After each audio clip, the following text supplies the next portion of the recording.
Hey, fellow explorers. So I just got back from Australia, and I thought it would be fun to share with you 44 things that surprise first-time visitors to Australia. Now, this is not my first trip to Australia. This is my fourth trip to Australia, but I've incorporated some of my initial surprises, some of my continued surprises, and I also polled you, my fellow explorers that are not Australian, and said what surprised you the most when you first came to Australia, and I got over 200 responses that I incorporated into these 44. If you're watching this as a live stream, I look forward to hearing your thoughts. What surprised you?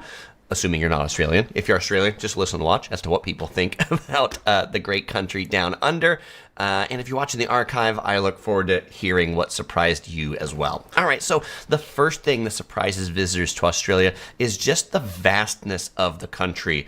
It is big. To get the numbers in perspective, it is about 7.5 million square kilometers, or about 3 million square miles. Australia is the 6th largest country in the world. It comes in right after Russia, Canada, China, the US, and Brazil. So there we go with Australia. It is about the same size as the continental United States, which means that it's going to take days to drive across. It's going to take hours to fly from one side to the other. And so Australia is a really big place that you're not just going to see in a few days of vacation.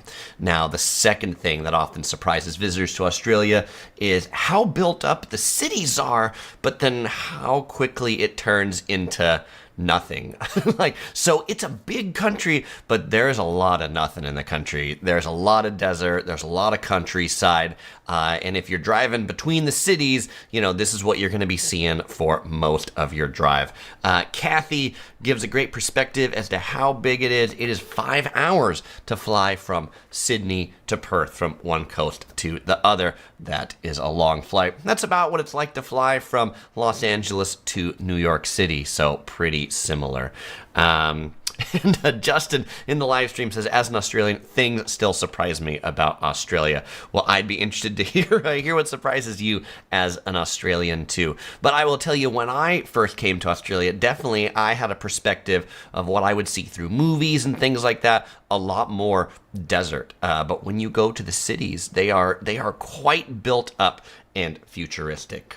All right, the third thing, futuristic. We'll get to that in a bit when I say futuristic. All right, the third thing that often surprises first-time visitors to Australia is that there aren't kangaroos and koalas everywhere. I mean, movies and TV shows have basically led us to believe that when you walk out in the street in Australia, you're going to meet these lovely animals. And if you are in the big cities, Sydney, Melbourne, you are not going to find these characters walking around the streets. You will find them in the zoo or plenty of stuffed animals in the gift shops. That is not to say that you won't find them around. There are many towns that you will find them out on the street corner. Well, not on the street corner, but where you could drive up and see them. One of the cities I visited on this trip was Canberra, the capital of Australia. And yes, there was a spot that locals told me, they're like, Chris, we call this Kangaroo Corner. And sure enough, I could pull up on my car and I could look out at kangaroos that were out in the wild. Kathy from Australia, we'll probably hear from her from a few times during this live stream, says definitely no kangaroos jumping down the street. I know, I was so disappointed about that, but I got my kangaroo selfie right here. And Brandon says no pet kangaroos. And Scott says, I never saw any kangaroos or koalas except at the Australia Zoo when I was over there. Surprising, isn't it? Surprising. Mario says, good day from Sydney. Good day, mate. Good day. Right, so this is a good point. Justin points out that hitting kangaroos on the highway is really common and very dangerous. We're going to get to that in a bit. But yes, as I was driving from Sydney to Canberra, and many of the locals, when I told them that, they said, just make sure you don't drive like at dusk or at dawn, because that's when the kangaroos are very active. And yes, I did see a few dead roos on the side of the highway. Okay. Let's go on to number. Oh, there was actually one more that I forgot to mention in here, and I was surprised at the story about how they call koalas drop bears in Australia. And Australians were often surprised that I had never heard the term drop bears. What's a drop bear, for those who are not indicted? This is the legend that koalas are drop bears, that koalas, they hang out in trees, and then if you walk underneath, they're going to like drop on your head and like eat out your brains. That's the story as I've been told it about koalas known as drop bears, but outside of Australia, I think we are generally led to believe that koalas are the most super cuddly, cute creature around, only to find that when you do pet them, they're actually not that cuddly. Right. Okay. So let's go on to number 4. The fourth thing that surprised first-time visitors to Australia is that there's also a whole bunch of other unique Australian animals that we've never heard of or seen before. Like this one.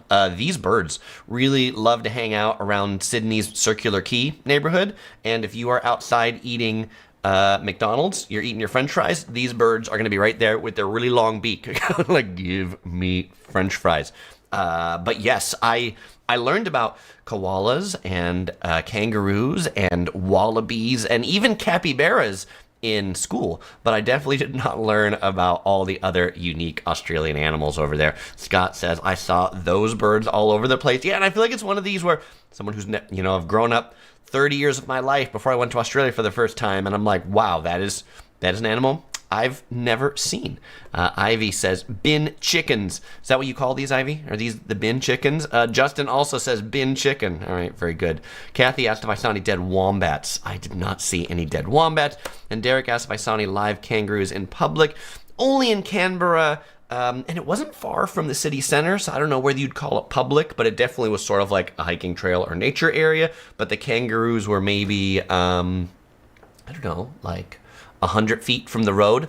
This is not to say I have been in places in Australia along the coast, a couple hours south of Sydney, driving like in the town there where there were just like kangaroos by the building, but like you got to get out of the development quite a bit. And yes, I was able to walk up and like take a selfie with a kangaroo. I kept my 6 feet distance because 6 feet keeps us safe from anything. Points Traveler asked if I boxed with any kangaroos. I did not this time. Okay. Lottie says, what cities have I been to? I have personally been to Sydney, Melbourne, Adelaide, and Canberra, and then a few kind of just like random towns that are around Sydney and Melbourne along the coast there. So that's where I've been. I have not been over to the other coast, over where Perth is. I'd love to, but as Kathy said, it's a 5-hour flight from Sydney and Melbourne. And from Los Angeles, I can get direct flights to Sydney or Melbourne, and so that's where I've been, and that's where I've done my adventures from. Okay, the fifth thing that often surprised first-time visitors to Australia is that you can get exotic meats at many restaurants, particularly the restaurants that pride themselves in being Australian restaurants. Kangaroo, emu, and crocodile. This is a street vendor that's in Sydney's The Rocks neighborhood, which is like a street market that they have on weekends. And this vendor, you could get skewers of all those kind of meats and more. Like it's a regular thing, not just I would say not just a weird thing. Weird, Chris, why are you calling it weird? Unique, different. Weird does not mean bad. Weird means unusual. I have tried some of these, we'll call it alternative meats. The kangaroo, the emu, the crocodile. I've not found any of them to be more delicious than the beef, chicken, and pork that I find so dear. I'm a turkey lover as well, but those meats, are there people who they love it? I don't know. Let me know. If you love those meats, let me know. And Kathy, she probably asked this question after lag in the chats. But yes, I have definitely tried those meats. Generally in the form of burgers. If I see like a kangaroo burger or an emu burger or something like that, I'll have those meats. Yeah, I do like the Australian beef though. It's pretty good. I had a burger in Manly Beach that was like super juicy, super tender. So I am a fan of the Australian burgers. But we're going to talk more about how Australian burgers are unique and surprised me coming up. The sixth thing that surprised visitors on their first trip to Australia is how aggressive the wildlife is in Australia. It really seems like all the animals in Australia are trying to kill you in some form. Like, you go to many places and they're like, oh, there's a bunch of snakes and spiders, but don't worry, they're harmless. Not Australia. Like, assume every spider and every snake is poisonous and can kill you. I'm like, oh, that's good. And this is a regular occurrence. Shark sighted. When I was walking at Manly Beach, these signs were up. They called shark sighted, everybody out of the water. Like, they're well prepared for shark sightings and everybody out of the water. And then after about an hour, they started letting people in small places. And when I was in Adelaide, in a park in Adelaide, there were signs about what to do if you're being attacked by birds, which basically said, if you have a jacket or sweater or something like that, and the birds are attacking you, that you should like wave your sweater at them or try to wave your hands as much as you go. And I'm like, I've never had that experience of being attacked by birds. Australian friends. Is that like the fact that there's a sign tells me it happens, and they need to tell people what to do when they get attacked by birds? Has anybody, is like the movie Birds? Is that a regular occurrence? Points Traveler asks if spiders are the scariest animal in Australia. I don't know. Crocodiles, I think, are pretty scary. Yeah, Laura says strange insects. There are strange insects indeed. Okay. The seventh thing that often surprised people their first time in Australia, and I heard this one when I asked my question about what surprised you when you went to Australia, is everybody said they were surprised at how friendly the Australians are. Like, every Australian they met was super friendly and wanted to chat. These are some Australians that are dressed up as kangaroos. Of course they would be, because they're friendly people. But I will definitely say the Australians that I've met in Australia, or outside of Australia, yes, definitely have been like friendly, jovial people. And it definitely feels like a country as a visitor where you feel like they want you there as a visitor, warm welcome, and really curious about how you're enjoying it, how you find it, what you find interesting, what you don't find interesting. There we go. Friendly Australians. So, on the note of birds, Kathy from Australia says, yes, definitely the magpies can attack you, type of bird. Tara says magpie attack. Miss Wing says magpie attack. So, and David says, can also be a risk when cycling. Okay, it's real, definitely. All right, so have a jacket with you so you can scare off the magpies. Justin Thomas says, Australians generally love Americans. Our cultures are so similar. Yeah, and I think as an American visiting Australia, what I see in Australia is definitely this country that has a lot of like the American influence and the European influence. And so it's sort of interesting in Australia to see what's American and then what's European. I also find it interesting how some things are measured in kilometers and some things are measured in miles. Like the speed limit is kilometers, but when I got my rental car statement back, it said how many miles I drove. So I also find that to be surprising that both kilometers and miles are used as measures in Australia.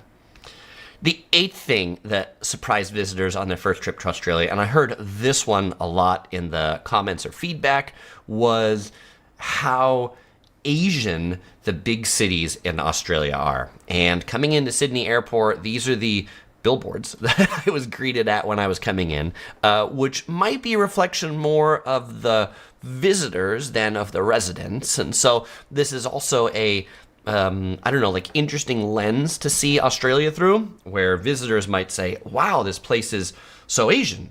But is it that the place is so Asian, or is it that all of the visitors that you're with and the places that visitors go are so Asian? But that being said, I will definitely say over the time that I have been visiting Australia, I have definitely seen more Asian food, more Asian restaurants, more housing that's definitely targeted to Asian immigrants. And so, yes, countries from across Asia are definitely a big immigration source for Australia.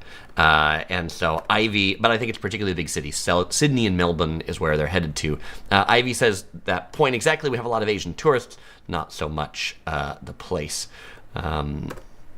Larry says, when I was in Melbourne City last August, I found that Australians were intrigued by American politics. I think so. It's like, I think watching American politics in Australia is like a soap opera or TV show. You can watch it and you can eat popcorn as you talk about it.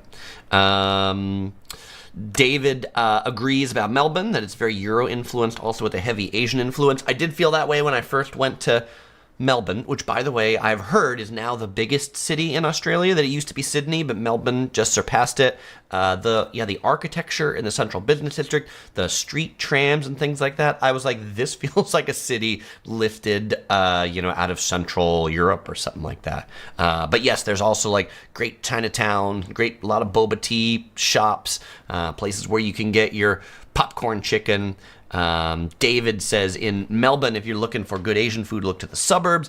Box Hill and Glen Waverley for great authentic Chinese food. Springville for Vietnamese, all reachable by train. Thank you for the tip, David.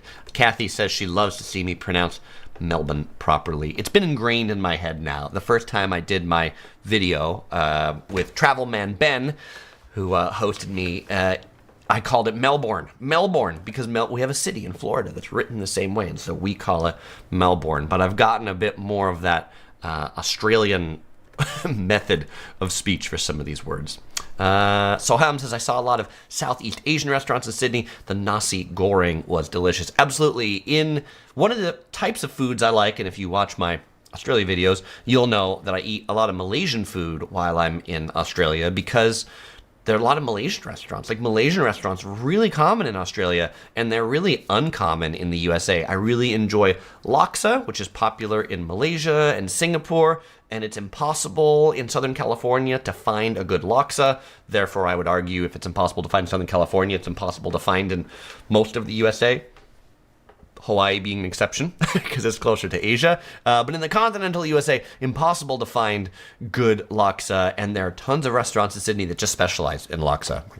That's the dish that they sell. Like restaurants called Laksa House and Inda Laksa and Laksa King. So I am in laksa heaven, and I eat a lot of the Malaysian and Indonesian foods that you can get there that you can't get many other places. Okay. The ninth thing that surprised visitors to Australia is how peaceful and clean the cities are. Yes, if you for people who are coming from big cities in other places, think Los Angeles, New York City, London, Paris, they are noisy, loud, dirty kind of cities where everybody drives with their horn and the traffic is loud and it smells, and not so much in Australia's big cities. They seem very well looked after, they seem very well maintained, they seem very well cleaned, and overall just orderly. And why is this surprising to people? I think probably because people have the expectation of the outback and those sorts of things, and like, how could these cities be so well maintained in these places? Also, that juxtaposition of, well, I thought it was desert, and now I come and see this mega city. Quite amazing. I liken Sydney quite a bit to Vancouver. I think Sydney and Vancouver have a lot in common, and I compare Vancouver to Seattle because they're just on the other sides of the border. Seattle, the big city in Washington state in the USA, and Vancouver, so much more well-maintained, polished, nicer than Seattle is, just down to the south. Justin says, Din Tai Fung is cheap street food here. I was disappointed, Justin, to see Din Tai Fung closed at Circular Quay. They used to have like a lunch food court option, but it wasn't there anymore. You know, it was replaced by a Malaysian steam table kind of restaurant. But yes, I did find it interesting to find Din Tai Fung in these food court settings in Australia instead of the standard sit-down offering. Ryan says, thanks for all the effort you put into the channel. My pleasure, Ryan. Thanks for the kind words, and thanks for watching. David says, Korean barbecue is popular here, and a lot more good Japanese restaurants are popping up. Japan is a super popular destination for us now. Awesome. I find Australians, this is less about Australians in Australia and more about Australians outside of Australia. I definitely find when I'm in what I'll call some adventurous places that it's often Australians that are like there. And I'll be in a lot of places where, maybe even in rural Japan, where they'll ask me where I'm from, and they'll ask if I'm from Australia. And I'm like, no, I'm from America. And they're like, oh, we never see Americans in these parts. We only see Australians out here. Because I think Australians will like find the map and be like, this looks like the middle of nowhere. Like, it'll be an adventure. Let's go ahead and go. Okay. Mitch asks if Australia has outback steakhouses. They did at one point. I don't know if they currently do. I think Kathy refers to that and says maybe it's closed. The Din Tai Fung was closed. So there might still be There was, Dave. David says no Outback Steakhouse, but I actually think there was an Outback Steakhouse. At least one. At least one. Whether it was good or not, when I did my research at one point in time, there was at least one steakhouse called the Outback Steakhouse. I feel like there are a lot of restaurants or brands that do this, where they're like, they'll open one so that they can say they have it. Then they're like, look, we're from Australia. No, you're not. Yeah, I do. I have one restaurant there. It doesn't make any money, but we're from Australia. See, because I opened one there.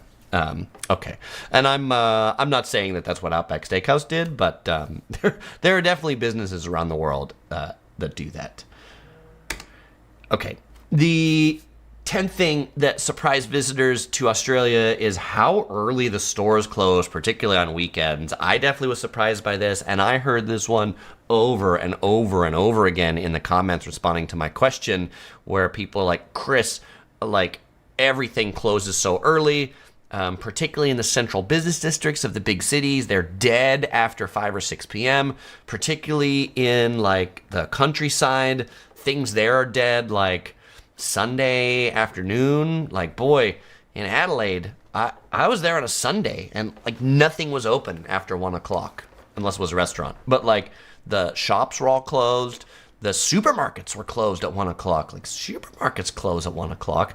And there will be a response from my Australian friends that say, well, Chris, the reason why is because we really prioritize quality of life, and there's laws to require to pay people more after certain times and pay people more on weekends and all those things. I get it. I think that's important. But at the same time, if you want to buy some food and it's 2 o'clock on a Sunday, you're like, what? Well, you should have bought it early. I just flew in. I just got here today. But this same remark I will make about, like, Paris too, you know. So this is where I say it's interesting to see Australia's European influences versus the American influences. Definitely the American perspective on shopping is like, oh, we shop till we drop from morning until night, home of the 24-hour Walmart, you know? So when things are closed, it's just like, it's a shock to the system for people who are used to shopping at any given time of day. And Kathy says it's changed quite a bit now. We have quite a few places to stay open later. I will agree with Kathy on that trend. I felt like in this trip to Sydney, I felt like there were more things that were staying open later. And a lot of the big cities often will have, like, one night where the shops stay open longer. So, like, in Sydney, most of the shops usually close somewhere between 5 to 7. But on Thursdays, then the shops stay open until, like, 8, 9, or 10. So you can look for that one shopping day to stay open late. Derek says that reminds me of Japan, that a lot of shops can close early. Justin says it's now also better than it was when I grew up. Supermarkets were closed on Sunday at 5 p.m. weekdays. That's crazy, Justin. That's crazy. I am glad to hear that things are staying open later. Kathy says this picture is of the Adelaide Mall. This picture absolutely is of the Adelaide Mall. Right. David says trading hours in Melbourne were restricted by law until the mid-90s. Sunday trading for most shops was banned, and until the late 80s, most shops had to close at 1 p.m. Saturday by law. Makes sense. We saw this when we were in Bath in the UK recently, that there were definitely, like, there was a shop there that said, like, oh, on Sundays we open at 10 to 11 for browsing, but, you know, no shopping until, like, 11, because the law said, like, you can't sell any stuff. That doesn't mean you couldn't be open. Just meant you couldn't sell anything. I also find this to be an interesting English word difference. Trading hours, phrase they use in Australia for, like, when the stores are open, as opposed to perhaps opening times. When I think of trading hours, I think I'm going to bring, like, fur pelts and, like, trade for things. I mean, it makes sense because you're trading money for stuff. The 11th thing that surprised first-time visitors to Australia, and I heard this one a lot too in the comments, was that they have "look" written on the crosswalks, because in Australia they drive on the other side of the road. Chris, the other side of the road? Well, the other side of the road for people who are surprised about "look" on the crosswalks. Right. So in Australia, they drive on the same side of the road that they drive on in the UK, which is the left side of the road. And so they put this there because they know that many visitors are used to driving on the right-hand side of the road, which means that they're used to looking when they cross the street in a certain way. And in Australia, the cars are going to be coming from the other direction. And so on the crosswalks, they'll put this side down to tell you which direction you need to look. And if it's a one-way street, the arrow will just be one way as to which way to look. you will see this, like I say, in the UK a lot too. Larry says, takeaway versus to-go. Great. I love that one. If you're at a restaurant and you want to eat something that's not there, in Australia, that's takeaway. I would like that for takeaway as opposed to go. If you said to go, they would still understand what you were talking about, but that's not the question they would ask you. They would ask you, would you like to dine in or would you like to take away? Point Traveler says, mind the gap signs, right? If you're on the train, then it will say mind the gap to let you know about the space between the train and the platform. The 12th thing that surprised visitors to Australia, and this one came up a few times in the comments, is people were surprised about the barefoot culture, that they'd be walking around Australia and so many people, not them clearly, so many other people would be barefoot, walking around the town, in the shops, in the restaurants, and these people who were shocked by this would go on to say that where I'm from, this would never happen. They would never be allowed to be in the stores or the restaurants without shoes on. I'll say I was not surprised by this because I grew up in San Diego, a beach town where it's pretty typical for people not to wear shoes, but you will absolutely see a lot of shoeless people around Australia, particularly in the beach towns. Australia is a big beach country after all. Kathy says, I always have bare feet. I am barefoot right now. Is this too much to share? Do I break some fourth wall if I do this? And I show you what I have. I have bare feet. There we go. I have bare feet right now too. All right, letting the toes breathe. Okay. The 13th thing that surprised first-time visitors to Australia is how slow the service is at restaurants. And one fellow explorer left this to detail this, which they said, ask for a check and wait 20 minutes, then ask again. Which, yes, indeed, I ate at this restaurant on this trip to Sydney.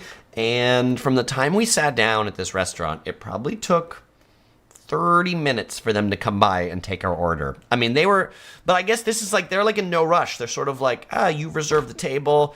You're going to be here. We're not trying to rush you out. It's one of those where, like, I'll often tell people, if they're like, I'm like, I think we probably should ask for a check. I was waiting for them to come by and close us out. I'm like, they will never do that. They will never do that. You'll be here all night if you're waiting for them to come by and rush you out of the place. Let's see. David Thomas says, but remember, no tipping, absolutely, which is definitely nice. And Aquarius says, I caught my first live stream. Welcome, Aquarius. I don't know how to pronounce that. Average Joe says, can you do an Australian accent? I feel like I would embarrass myself and insult the Australians if I tried an Australian accent here on the live stream about Australia. So not even going to attempt it with my best crocodile Dundee accent. Justin Thomas says, if they do want your table, it will be quick service. I can totally believe that. David says, they do this, they give you the slow service, sell more drinks. Absolutely. And I realize that about a lot of restaurants in Australia, including this one, which is like an like a Chinese restaurant, like a Chinese fusion restaurant. And when they asked for what drink do you want, I ordered oolong tea. And the waiter was like, the what? I like the oolong tea. And he looked at me like I fell off the moon. And I opened up the menu and pointed at oolong tea. And he's like, oh, it's behind like 8 pages of alcoholic beverages. And they have a whole tea section. And then he brought to me, it was a very nice oolong tea. It was served in a nice pot with tea leaves. And then he asked me later, like, if it was good. Because he's like, literally nobody's ever ordered the oolong tea. I guess because they're only ordering alcoholic beverages. Oh, what am I drinking today? Today I'm drinking an iced tea from Cafe Rio, where I had lunch. Cafe Rio is a Mexican restaurant from Utah. Their claim to fame is they make their own tortillas in the store, and my favorite meat there is their pork barbacoa, which is pretty good. Okay.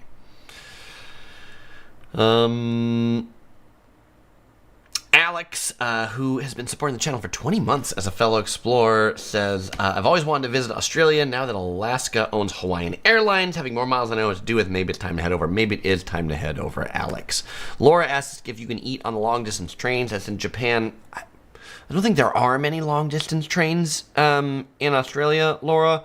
I've never been on a long-distance train in Australia, so if there are some Australian fellow explorers that can help Laura out with that answer, please do so.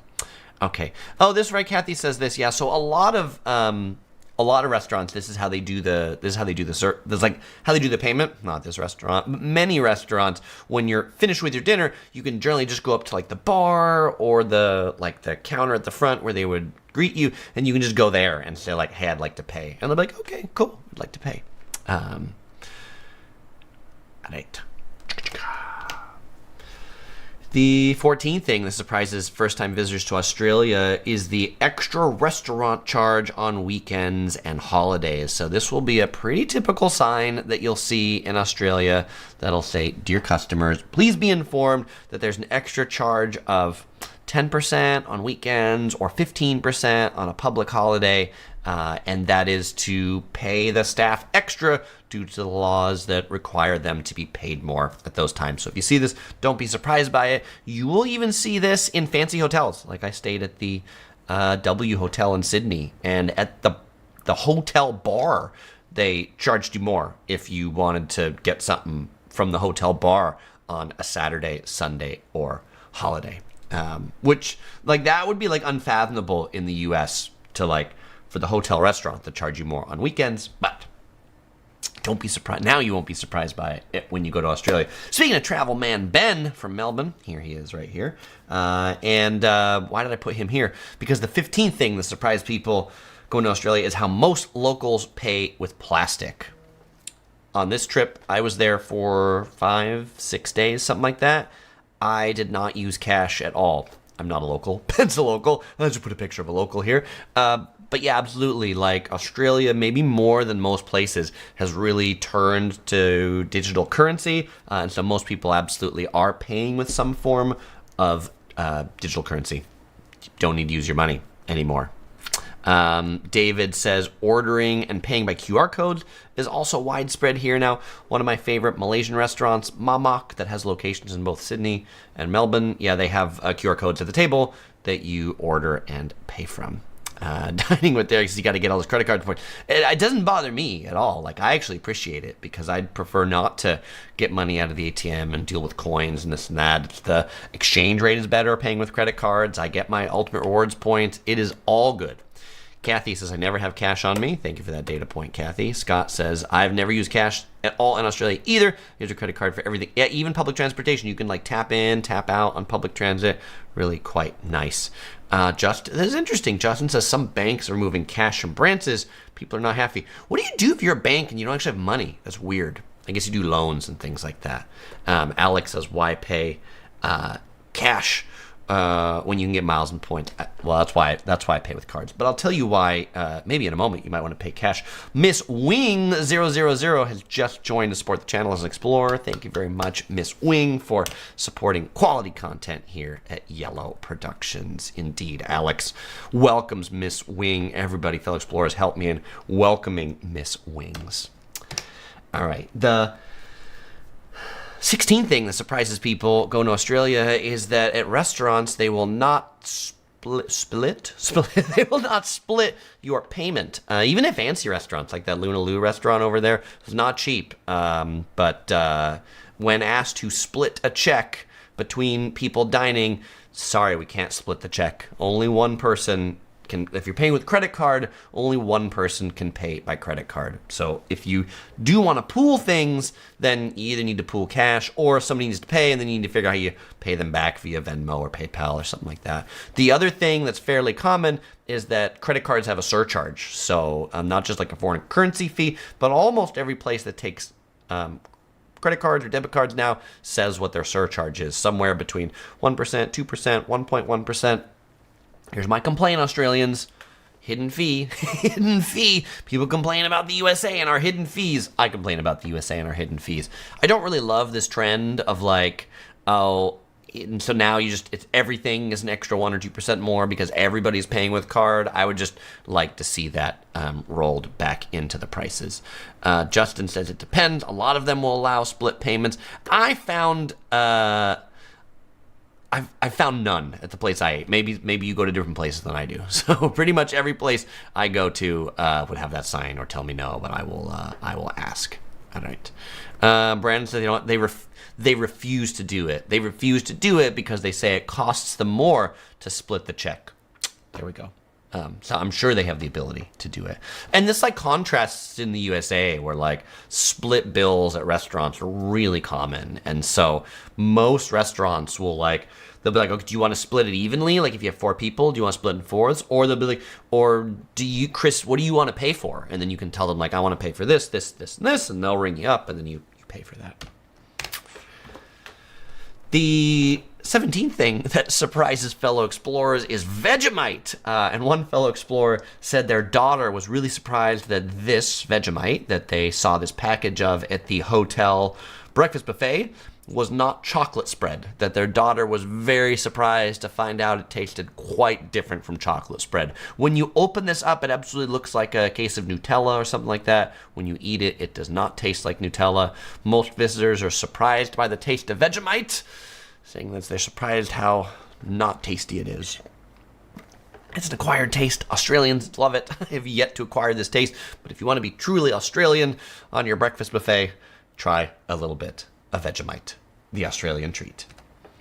The 18th thing that surprises visitors to Australia is that indoor mall culture is alive and well. This is an interesting one because earlier we talked about how one of the things that surprises people is how early the stores close, and they do. Many of them close at 5 or 6, maybe stay open a little bit later on a Thursday, but even on Saturdays and Sundays they'll close at like the Westfield Mall closes at 5 or 6 p.m. on the weekends in Australia. But the malls, they do well. They're alive and well. There's lots of them. They're well maintained. They feel vibrant.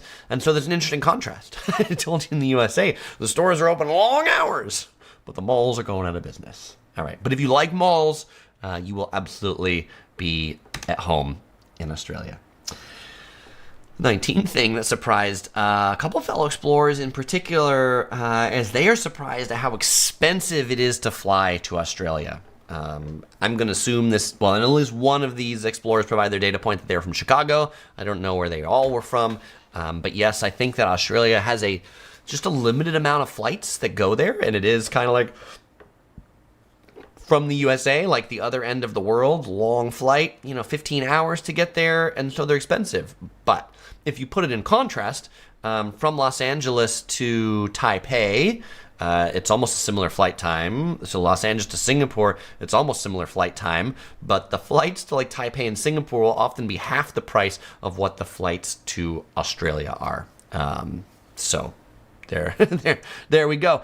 Just be prepared to pay a bit of money if you're going to Australia. I was really surprised. I got like super lucky to be able to score an award upgrade on my flight to Australia. So I was able to fly in business class. I paid like 30,000 American Airlines miles and $350 to upgrade into business class. But like the paid business class tickets were like $7,000. $7,000. That is crazy talk right there. Alex, thank you so much for supporting the channel. I appreciate it. I appreciate the just because. Okay. And Points Traveler says if I flew there on points, the economy ticket, like I bought it's about $1,000 for the economy ticket round trip, and then the upgrade to business class. There we go. Okay. The 20th thing that surprises first-time visitors to Australia.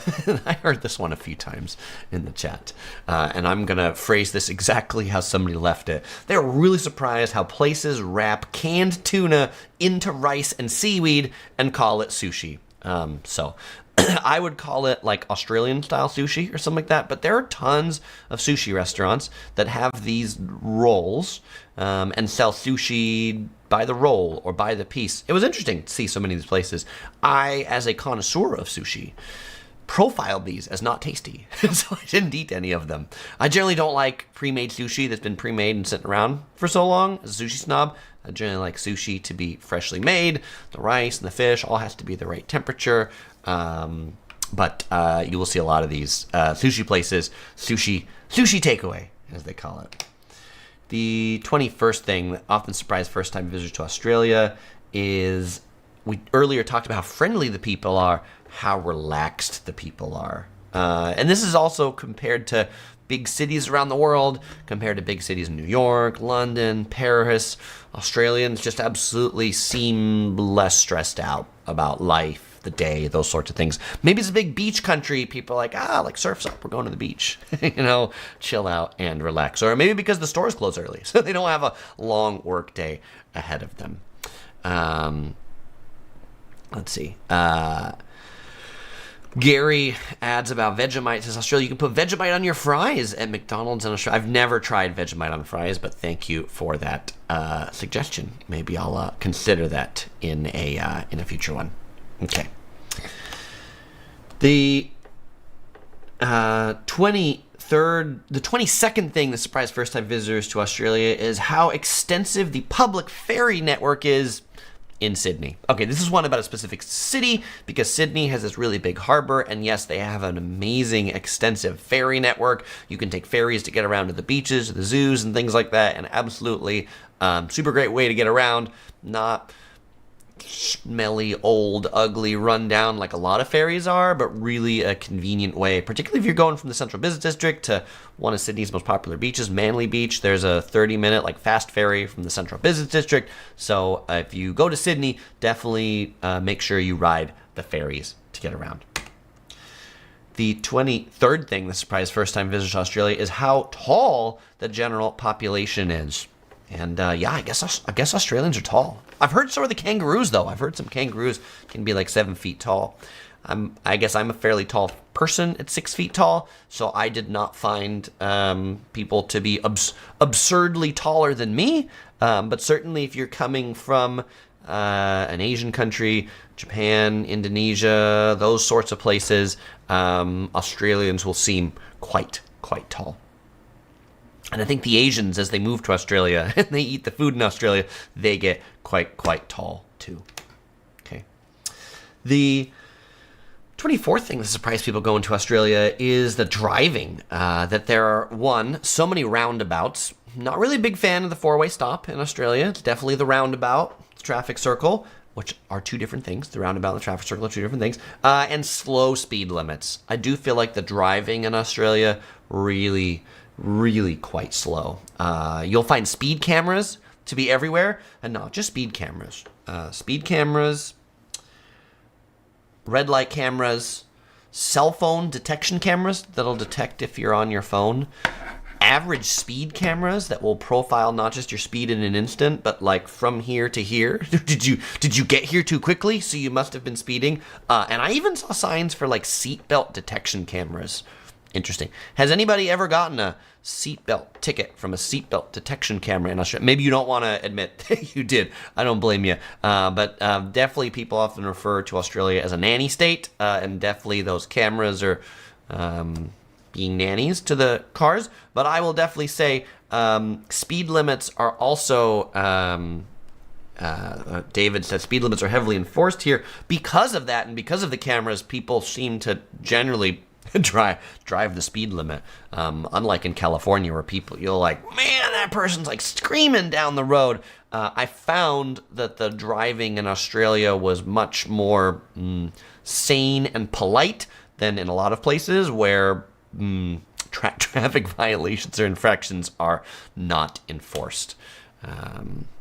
And Justin says plenty of cops with radar hiding as well. I'm glad to know that I've not done anything to offend all of them. But yes, when I'm in a foreign country, I generally try to obey the rules because I don't want to end up talking to the law if I don't have to. The 25th thing that surprised visitors to Australia is that you can't bring fruit across the border between states, even in a car. Australia, I think, is pretty big on there. We want our agriculture to do well, so definitely beware about bringing your free bananas between states. 26th thing that surprised visitors to Australia is how little water there is in the toilet bowl. This toilet bowl in my hotel. What was this? This was the Marriott Sydney Circular Quay. Where's the water? There's a little bit of water in there. Not much. Most toilet bowls across the world, a lot more water in it. Australia, little water. I was I was in one bathroom where they had a sign in the bathroom to tell people to, like, if they make a mess in the toilet bowl, that they should clean it because, and then to direct them and say that there's a scrubber next to it, that they should use the scrubber to clean the toilet bowl if they've made a mess. So you will often find toilet brushes near the toilet bowl since there's not enough water to really clean everything out, so you can brush it a little bit. Dining with Derek says it must be water-saving toilets. That seems like a reasonable reason why. The 27th thing that surprised people, or just me, this didn't come up, but I was surprised about how they spell curb right here. Curb. I spell curb C-U-R-B, but they spell curb K-E-R-B. Now you know.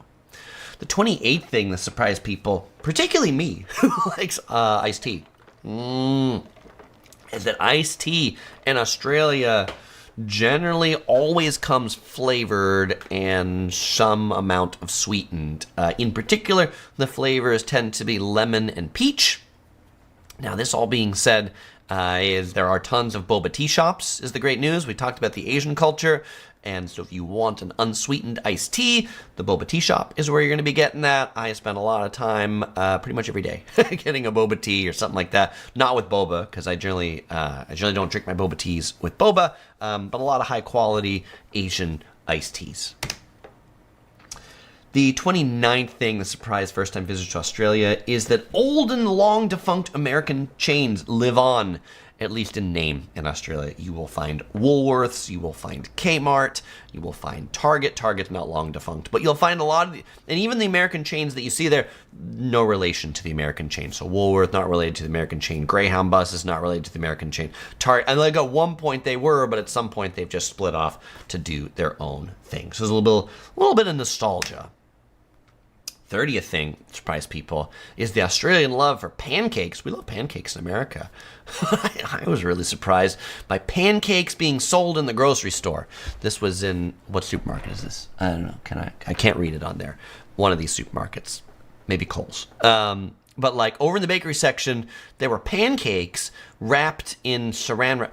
What do you do with these pancakes? I've never seen pancakes wrapped in saran wrap sold out of the bakery counter. Like, I like pancakes, but I like them fresh and hot, and I don't know about this. It's super cool. The Australian love of pancakes. When I was flying back from Sydney, I was able to get into the Qantas first class lounge, and they had like cooked to order breakfast, including delicious pancakes. I wasn't gonna eat there. I was in a rush. I think I got to the lounge at the time my flight was boarding, but I saw somebody with these pancakes. I'm like, I must get these pancakes. They look really good. You never find cooked to order pancakes at at like an American lounge, and if you do, they're cooked to order by machine. Or if you do, they're cooked to order in the back. But this place, they had like a grill, cooking them up in the front. Super tasty.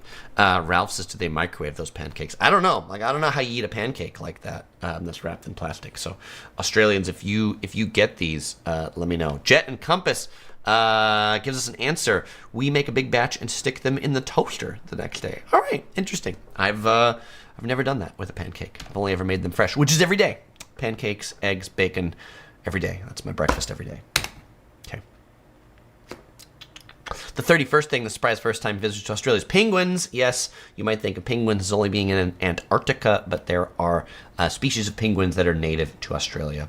The 32nd thing that surprised first-time visitors to Australia is that in addition to monitoring your prescription medicine purchases, they also monitor your over-the-counter medicine purchases, particularly sleep aids. If you buy sleep aids, sleeping pills, you need to show your ID, and they'll only allow you to buy so many of them over a certain period of time. The 33rd thing that surprised visitors to Australia, I didn't know what picture to put up for this, but I heard this a few times in the chat, was casual racism. Nobody gave any more of a description than that, so I will leave it there. The 34th thing that surprised first-time visitors to Australia is Burger King. This American chain isn't called Burger King in Australia. It's called Hungry Jack's. Hungry Jack's. So if you see Hungry Jack's, home of the Whopper, that is the Australian version of Burger King. People are often surprised that the Golden Arches McDonald's goes by Macca's. Macca's? Is that how it goes by? Macca, like Big Macca's? Macca's? All right. But yeah, like literally, you can. It's not just the nickname. That's the name that they have on there. But that's McDonald's. I included this one because I know my Australian friends have a great sense of humor. This one was sent in from a Kiwi, someone in New Zealand, and he said he was surprised by the general low IQ of Australians. All right, thank you. The 37th thing that surprised first-time visitors to Australia is that there weren't more capybara stuffies. This animal right here, like in the USA, this animal, like not just this animal, but like capybara as a stuffed animal, all the rage. You go to places and you'll see tons of capybara stuffed animals, and in the souvenir stores in Australia, no capybaras. I don't know what they must sell. They must ship. Probably all made in China, and they're probably all shipped to the USA, and none go to Australia. They're really capybara is also really popular in Tokyo. They like their capybara cafes, where you can go and drink some coffee and pet a capybara at the same time. And so I'm surprised there's also no capybara cafes in Australia. Maybe there are, but there aren't in Sydney. The 38th thing that surprised visitors to Australia is that there are often not shower curtains, but this kind of half glass thing. This was in the Marriott Circular Quay Hotel. You can see it's got this half glass thing. This is very European. Half glass, very European. I find I just make a mess, make a mess of the bathroom. So I really hope they do housekeeping later. Take my shower in the morning, send housekeeping to clean out the water. I'm sure there's a strategy about how to keep the water in, but I just haven't figured it out. I like a door, or like a curtain, something like that. This half glass doesn't do it for me. Clearly doesn't do it for a lot of people too. All right, speaking of burgers, the 39th thing that surprised first-time visitors to Australia is that they put beet on their burger, and they call it beetroot. But this is actually at McDonald's. This is the McOz burger, and the McOz burger has a slice of beet inside.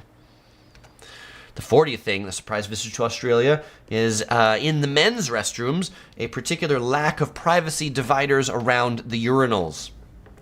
In many countries around the world, you will often find some things that will divide these places, but not in many bathrooms in Australia. Speaking of kangaroos, one of the things often surprise visitors to Australia, this is number 41, is that many cars, like this one, will have bars in front of them. And the reason why they have these bars in front of them is in case they run into kangaroos.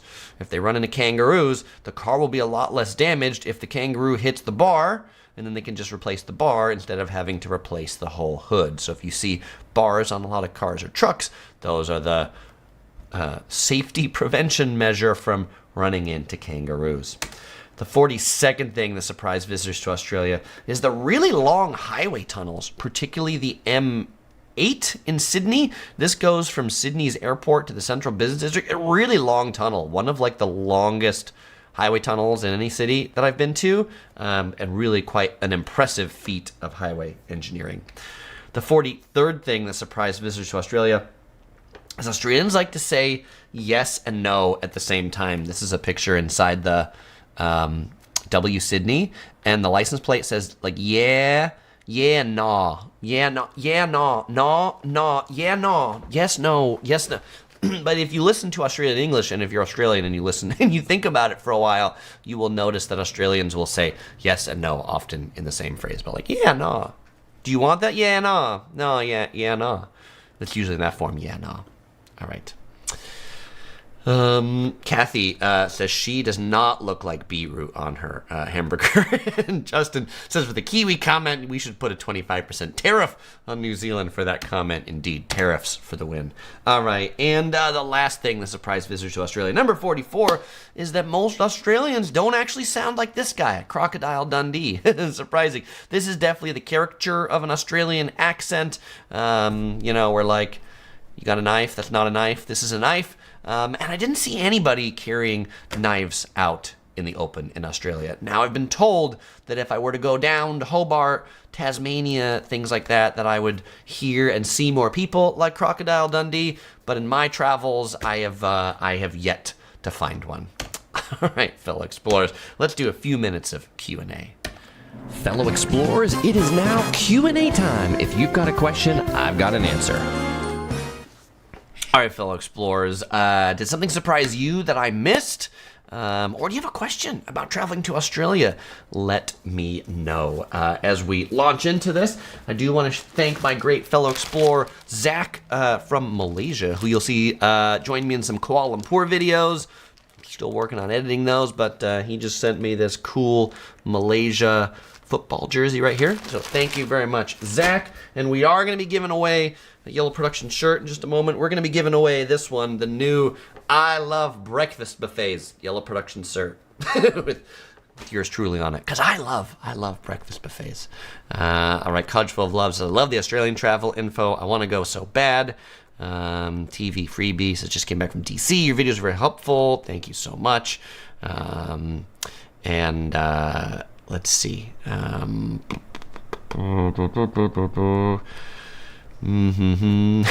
Alex says, is the Burger King just as terrible as it is in the USA? I did not eat there, but looking at it, it is. And I had some people tell me that they felt McDonald's was just as bad in Australia as it is in the USA too. So there you go. Larry says, I love the new shirt. All right, Larry, that's what we're winning today. We're winning the I Love Breakfast Buffets shirt. Mario says, what's your favorite restaurant or cafe in Sydney? Because I think I told you I like Malaysian food. So I like Mamak in like Chinatown in Sydney, and I like Hojack, Hojaik. I made a little short at Hojack. It's like upscale Malaysian food, so those are my favorite restaurants in Sydney. Jen encompasses how prevalent are large insects in everyday life. My middle son won't visit because he's terrified. Honestly, Jet and Compass, in the cities, if you're just going to Melbourne, Sydney, they're not prevalent at all in everyday life. If you get out to like the countryside, like you go out into nature, like if you were doing a nature hike or something, yeah, you'll okay, not that big, but you'll see big spiders. I mean, you might even see them if you're walking around the like Royal Botanic Gardens or something like that, but not on the main trails. Like you'll see them if you like get out into the grass and around the bushes. So Jet and Compass, I don't think your son has to worry about insects just hanging around the cities. Dining with Derek says, can you do a stream on how to maximize your first business class flight? Okay, Derek, I will add that to my idea list. I'm curious though, when you say maximize, tell me more about what you mean by maximizing. Alex says, what's your favorite part of Australia? The Malaysian food? The friendliness of the people. How, like, even though we said it's like similar to America, like it's different, like it's quite different.